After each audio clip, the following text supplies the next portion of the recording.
CAVA stock is dropping like a rock. It is down almost 9% pre-market. Is that reason to panic or reason to buy more?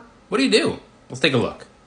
I got about a dozen DMs this morning from followers saying, hey, what's happening? What do I do? Why is it down? It's down $11. Oh no, oh no. Relax. CAVA only just went public in June of 2023. And in that time, the stock is up over 219%.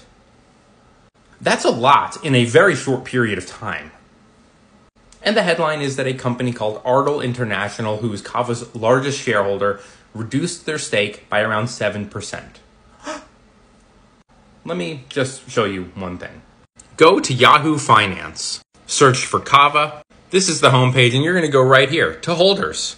And you can see the major shareholders right here, but take a look at this. 73% of CAVA shares are held by institutions. And their largest holder is not BlackRock, is not Vanguard, it's Ardell Group. And look at how many shares they have, 23.5 million.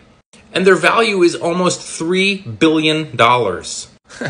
Would you not be taking some profit if you were this Ardell Group?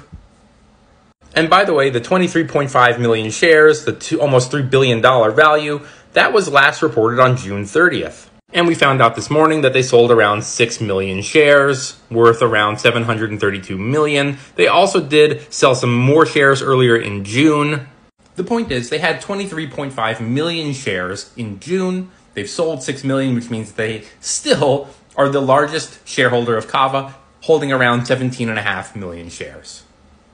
It's just a little profit taking after a massive run-up. The big institutions do it too. Don't worry about it. Now, whether you buy more or you don't is only something that you can answer. I obviously can't tell you what to do with your money. Smash that follow. Thanks for watching. See you later.